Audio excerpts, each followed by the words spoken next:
আমন্ত্রণ দীপ্ত সংবাদের সাথে আছি আমি তারান্নুম জুথি। শুরুতে জানাবো সংবাদ শিরোনাম। ধীরে ধীরে কমতে শুরু করছে বন্যার পানি। এখন পর্যন্ত প্রাণ হারিয়েছেন 18 জন। আজও গণত্রাণ সংগ্রহ করছে বৈষম্য বিরোধী ছাত্র আন্দোলন, সর্বস্তরের ব্যাপক সাড়া।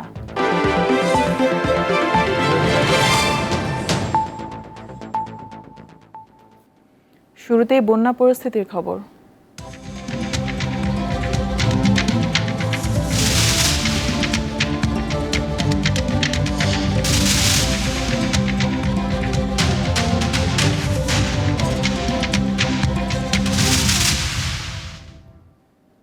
বৃষ্টিপাত কমে আসায় কুমিল্লা, ফেনী, নোয়াখালী সহ পূর্ব দক্ষিণাঞ্চলের কোথাও কোথাও বন্যা পরিস্থিতির কিছুটা উন্নতি হচ্ছে। তবে এখনও পানিবন্দী লাখ লাখ মানুষ। তলিয়ে আছে রাস্তাঘাট ও ঘরবাড়ি। বিদ্যুৎহীন অবস্থায় আছে অনেক এলাকা। দেখা দিয়েছে বিশুদ্ধ খাবার পানির সংকট। অনেক জায়গায় ত্রাণ পৌঁছানো যাচ্ছে না। বহু মানুষ আশ্রয় কেন্দ্রে উঠেছেন। দুর্গত মানুষদের উদ্ধারে স্থানীয় প্রশাসনের পাশাপাশি কাজ করছে সেনাবাহিনী।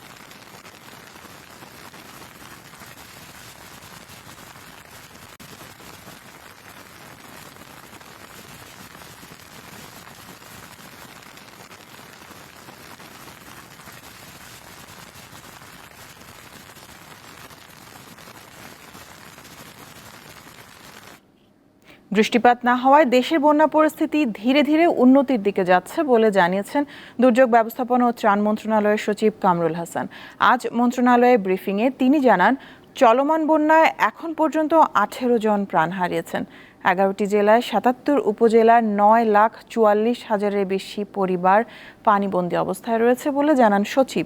বন্যা পরবর্তী পানিবাহিত রোগ মোকাবেলায় সরকারের প্রস্তুতি রয়েছে বলে জানান তিনি। উপজেলা প্লাবিত হয়েছে 77টি এবং এর মধ্যে পৌরসভা আছে। পৌরসভা 587টি ইউনিয়ন পৌরসভা মিলিয়ে আক্রান্ত।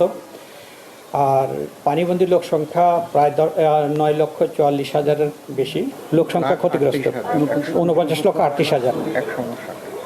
আর মারা গেছে এ পর্যন্ত 18 জন, গতকাল ছিল 13 জন। আর আমাদের আশ্রয় দেওয়া হয়েছে 3,527টি আশ্রয় কেন্দ্র খোলা হয়েছে। আর এখানে আশ্রিত লোক আছে 2,84,888 জন। বন্যা দুর্গতদের জন্য আজ তৃতীয় দিনের মতো গণত্রাণ সংগ্রহ করছে বৈষম্য বিরোধী ছাত্র আন্দোলন। ঢাকা বিশ্ববিদ্যালয়ের টিএসসিতে এই কার্যক্রম চলছে। এতে সর্বস্তরের মানুষ ব্যাপক সাড়া দিচ্ছেন। বন্যার্ত মানুষকে সহযোগিতার উদ্দেশ্যে শনিবার টানা তৃতীয় দিনের মতো ঢাকা বিশ্ববিদ্যালয়ের টিএসসিতে গণত্রাণ সংগ্রহ করে বৈষম্য বিরোধী ছাত্র আন্দোলন। নগদ অর্থের পাশাপাশি বিভিন্ন শ্রেণী পেশার মানুষ শুকনো খাবার, স্যালাইন, কাপড় সহ নানা প্রয়োজনীয় সামগ্রী টিএসসিতে শিক্ষার্থীদের হাতে তুলে দেন। ছাত্রছাত্রীদের এমন উদ্যোগে পাশে থাকতে পেরে সন্তুষ্টি প্রকাশ করেছেন অনেকে। ছাত্রদের এরকম যে স্বতঃস্ফূর্ততা এবং সেখানে সাধারণ জনগণের যে সাপোর্ট, এটা আমার এই জীবনে আমি দেখিনি। শিক্ষার্থীদের আহ্বানে বন্যার্তদের পাশে দাঁড়াতে পেরে আমার অনেক ভালো লাগছে। শিক্ষার্থীরা যা করছে এটা আমার মনে হয় আমি এরকম দেখিনি, এত সুন্দরভাবে হ্যারাসমেন্ট করতেছে তারা। এই কঠিন সময়ে সর্বস্তরের মানুষের সাড়া পেয়ে খুশি শিক্ষার্থীরা। ত্রাণ দেওয়ার বিষয়ে কিছু দিক নির্দেশনা দেন বৈষম্য বিরোধী ছাত্র আন্দোলনের সমন্বয়করা। বা ডোনেশন ছাড়া অযথা এসে এখানে ভিড় করবেন না। ভিড় করলে যেটা হয়, আমাদের ভাইয়াপুরা যারা জিনিসপত্র আনা নেওয়ার কাজটা করে, এটা কিন্তু খুবই ভারী কাজ। একটা বস্তা মাথায় নিয়ে কিন্তু ভিড় ঠেলার মতো পরিস্থিতি তার থাকে না। এটা একটু আপনারা মাথায় রাখবেন। তাই অনুগ্রহপূর্বক কেউ অযথা ভিড় করবেন না টিএসসির মধ্যে, প্লিজ। আমাদের মূলত এখন 4টা জিনিসের সব থেকে বেশি প্রয়োজন। একটা হচ্ছে স্যালাইন, দ্বিতীয় হচ্ছে স্যানিটারি প্যাড, তৃতীয় হচ্ছে ফিটকেরি বা পানি ট্যাবলেট, পানি বিশুদ্ধকরণের ট্যাবলেট। আমাদের পর্যাপ্ত পরিমাণ লাইফ জ্যাকেট প্রয়োজন এবং পর্যাপ্ত পরিমাণ রিচার্জেবল টর্চ প্রয়োজন। তো আমাদের ঠান্ডা, জ্বর, কাশি, ডায়রিয়া বা পানিবাহিত রোগের জন্য যে সাধারণত যে মেডিসিনগুলো নেওয়া হয় সেগুলোই দিবেন। আপনারা অনেকে অ্যান্টিবায়োটিক পাঠাচ্ছেন, অ্যান্টিবায়োটিক দেওয়ার মতো বা প্রেসক্রাইব করার মতো অবস্থান আমাদের ভলেন্টিয়ারদেরও নেই, আমাদেরও নেই। সংকট মোকাবিলায় যার যতটুকু সামর্থ্য আছে তা নিয়ে এগিয়ে আসার আহ্বান জানান তারা। হ্যাঁ, আমি আসলে মানুষ যেভাবে স্বতঃস্ফূর্তভাবে এগিয়ে আসছে এটা আসলে অভিভূত। আমরা মনে করছি পুরো বাংলাদেশ ঐক্যবদ্ধ এই সংকট মোকাবেলায়। তো আমি সাধারণ জনতাকে আহ্বান করব, আপনারা যে যার জায়গা থেকে, আপনারা হয়তো সবাই টিএসসিতে আসতে পারতেছেন না, যে যার জায়গা থেকে আপনারা এই ত্রাণ সংগ্রহ কর্মসূচিতে অংশগ্রহণ করুন। গণত্রাণ কার্যক্রমের দ্বিতীয় দিন শুক্রবার সকাল 10টা থেকে রাত 2টা পর্যন্ত 1,42,50,196 টাকা এসেছে বলে জানান সমন্বয়করা। মেহেদী হাসান, দীপ্ত সংবাদ, ঢাকা। দর্শক, যেমনটা জানিয়েছিলাম, বন্যা পরিস্থিতির কিছুটা উন্নতি হয়েছে কুমিল্লা, ফেনী এবং নোয়াখালী সহ দক্ষিণ পূর্বাঞ্চলের কিছু জেলায়। এই মুহূর্তে কুমিল্লার বন্যা পরিস্থিতির খবর জানাতে যুক্ত হচ্ছেন শাকিল মোল্লা। শাকিল, কুমিল্লায় পানির কি অবস্থা, দুর্গত এলাকায় ত্রাণ পৌঁছাচ্ছে কিনা, এবং আপনি তো সারাদিন কুমিল্লার খোঁজ খবর রাখছিলেন, পাশাপাশি জেলা যে ফেনীর পরিস্থিতি যদি কিছু জেনে থাকেন আমাদের একসাথেই জানাবেন। জি, আপনি যেমনটি বলছিলেন, বন্যার পানি কিন্তু কিছুটা কমতে শুরু করেছে, কিন্তু অপরদিকে নতুন নতুন এলাকা কিন্তু প্লাবিত হচ্ছে। এত করে কিন্তু আরও নতুন নতুন এলাকা পানিবন্দী হয়ে পড়েছে হাজার হাজার মানুষ।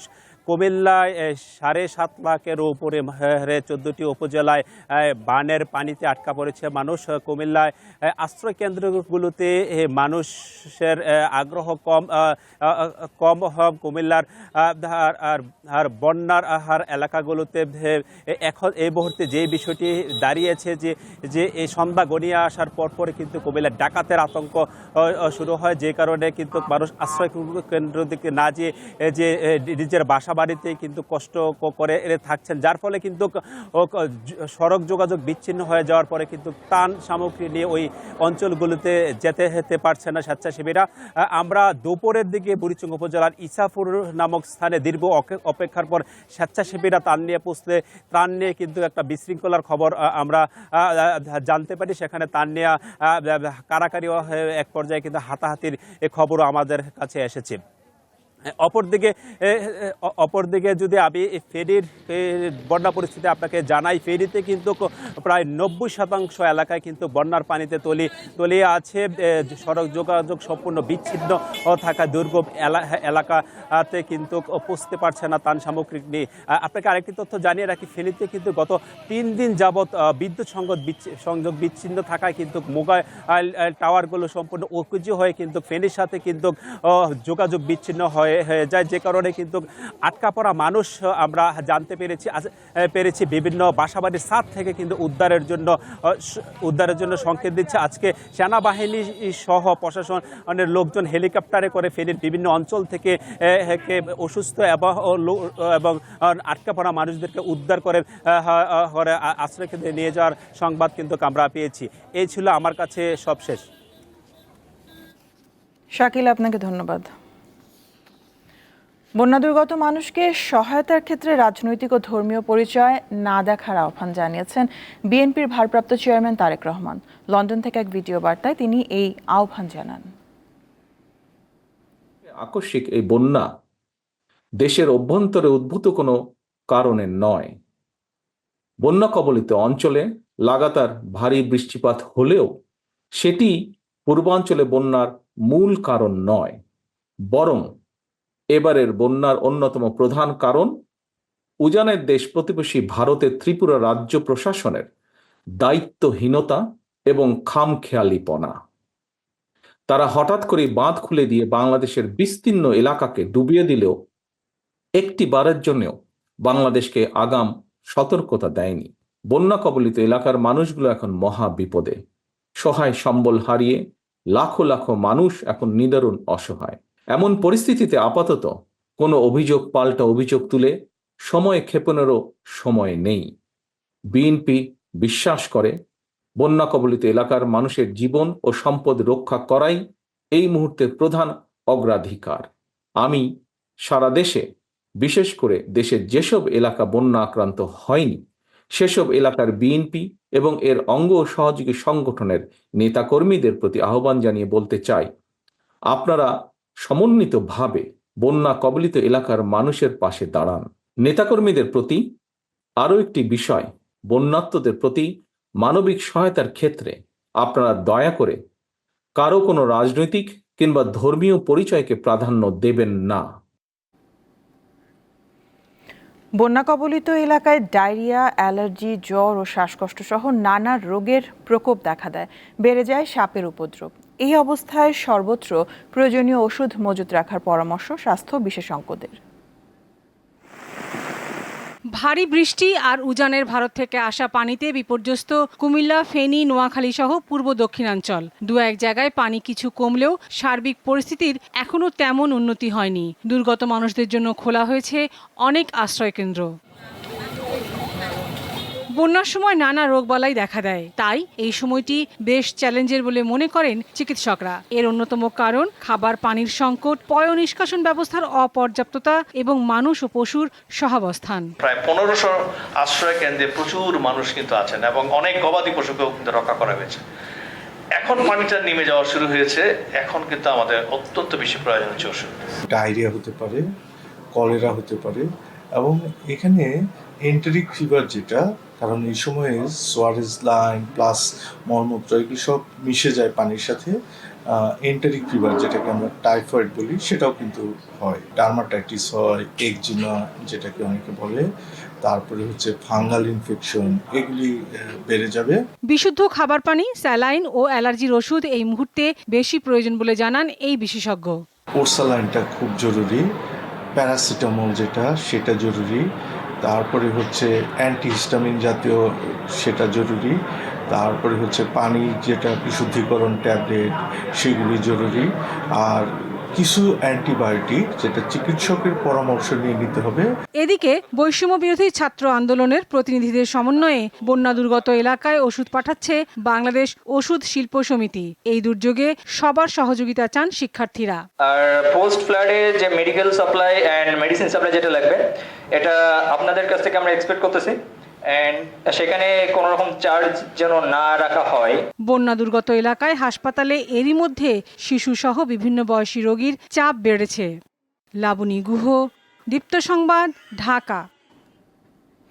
অন্তর্বর্তী সরকারের প্রধান উপদেষ্টা ডক্টর মোহাম্মদ ইউনূসের কাছে দ্রুত জাতীয় নির্বাচনের রোড ম্যাপ ঘোষণার আহ্বান জানিয়েছেন বিএনপি মহাসচিব মির্জা ফখরুল ইসলাম আলমগীর। আর জাতীয় প্রেস ক্লাবে এক আলোচনা সভায় তিনি বলেন, সরকারকে জনগণের আশা আকাঙ্ক্ষা বিবেচনায় নিয়ে দৃশ্যমান পদক্ষেপ নিতে হবে। সাবেক প্রধানমন্ত্রী, জাতীয় পার্টির চেয়ারম্যান কাজী জাফর আহমেদের ৯ম মৃত্যুবার্ষিকী উপলক্ষে আলোচনা সভার আয়োজন করে ভাসানী অনুসারী পরিষদ। এ সময় মির্জা ফখরুল বলেন, দ্রুত সময়ের মধ্যে নির্বাচন না হলে ছাত্র জনতার আন্দোলনের সুফল পাওয়া যাবে না। আগামীর পরিকল্পনা ও সার্বিক বিষয় নিয়ে রাজনৈতিক দলগুলোর সঙ্গে আলোচনার আহ্বান জানান বিএনপি মহাসচিব।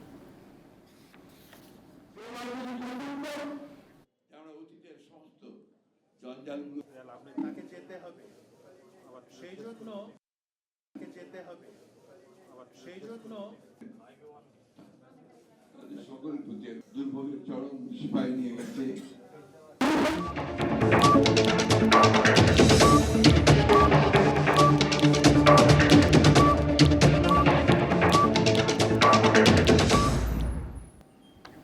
কেওয়াই স্টিল চট্টগ্রাম সংবাদ। চট্টগ্রামে এবার সীমিত পরিসরে হবে জন্মাষ্টমী। প্রতি বছর 4 দিন ব্যাপী বিশাল আয়োজন থাকলেও এবার এর পুরো টাকা বন্যায় ক্ষতিগ্রস্তদের দেয়া হবে বলে জানিয়েছেন শ্রী শ্রী জন্মাষ্টমী উদযাপন পরিষদের নেতারা। দুপুরে চট্টগ্রামের JM সেন হলে আয়োজিত সংবাদ সম্মেলনে সংগঠনের সাধারণ সম্পাদক প্রবীর কুমার সেন বলেন, 41 বছর আগে বাংলাদেশের চট্টগ্রাম থেকে জন্মাষ্টমী উৎসবের সূচনা হয়, যা পরবর্তীতে দেশব্যাপী বিস্তৃতি লাভ করে, যার ধারাবাহিকতা এবারও সোমবার মহা শোভাযাত্রা হবে। তবে এবার জন্মাষ্টমীর উদযাপনের খরচ সীমিত করে বন্যার্তদের সাহায্যার্থে অনুদান দেয়া হবে বলে জানান নেতৃবৃন্দ। খাগড়াছড়ির রামগড়ে ৩ শতাধিক বন্যার্তদের মাঝে খাবার বিতরণ করেছে সেনাবাহিনী। সকালে মাটিরাঙ্গা জোনের পক্ষ থেকে শুকনা খাবার বিতরণ করা হয়। এ সময় ক্যাপ্টেন আহাদুজ্জামান শুভ জানান, রামগড়ের অনেক নিচু এলাকা থেকে এখনও পানি সরে যায়নি। সে সমস্ত এলাকায় প্রায় ৩০০ পরিবারের মাঝে শুকনো খাবার বিতরণ করা হয়েছে। বন্যা পরিস্থিতি স্বাভাবিক না হওয়া পর্যন্ত ত্রাণ কার্যক্রম অব্যাহত থাকবে। অপেশাদার পুলিশ কর্মকর্তা ও সদস্যদের চরম উচ্ছৃঙ্খল আচরণের কারণেই জনমনে আস্থার সংকট তৈরি হয়েছে বলে মন্তব্য করেছেন ডিএমপি কমিশনার মোহাম্মদ মাইনুল হাসান। অভিযুক্ত পুলিশ সদস্য কর্মকর্তাদের বিরুদ্ধে দ্রুত বিভাগীয় ব্যবস্থা নেওয়ার আশ্বাস দিয়েছেন তিনি। শনিবার রাজধানী ডিএমপি সেন্টার এক প্রেস ব্রিফিংয়ে তিনি বলেন, পুলিশের কাজ হবে পেশাদার। কে কোন জেলা থেকে এসেছেন সেটি দেখার বিষয় নয়। এই ট্রমা থেকে পুলিশ উঠে আসছে, এটা আপনাদের সাপোর্ট ছাড়া তারা তো মাঠে দাঁড়াতে পারবে না। আমরা চাই এটি পেশাদার পুলিশ বাহিনী তৈরি হবে। এখানে আপনার দুর্নীতি, অনিয়ম, অন্যায় এর কোনো স্থান থাকবে না। এবং এটার জন্য আমাদের দিক থেকে যেরকম যে কর্মপরিকল্পনা থাকবে, একই সাথে আমরা জনগণের সাপোর্টও চাই যে আপনারা ধরিয়ে দেন কে এরকম যে অপরাধমূলক কাজগুলো করছে, নিয়ম বহির্ভূত বিধিবহির্ভূত কাজগুলো করছে, এগুলো আপনারাও ইনফরমেশন আমাদেরকে দেবেন এবং অ্যাকর্ডিংলি আমরা ব্যবস্থা নেব। রাজনৈতিক পট পরিবর্তনের পর সেনাবাহিনীর কাছে আশ্রয় নেওয়া ৬২৬ জনের নাম প্রকাশের দাবি জানিয়েছেন সুশাসনের জন্য নাগরিক সুজন সম্পাদক বদিউল আলম মজুমদার।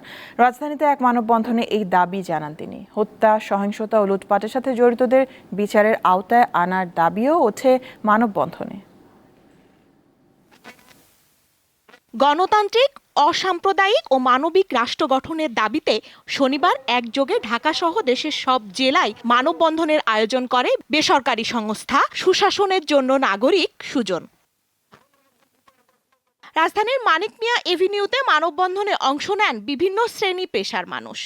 এতে বেশ কয়েকটি দাবি তুলে ধরা হয়।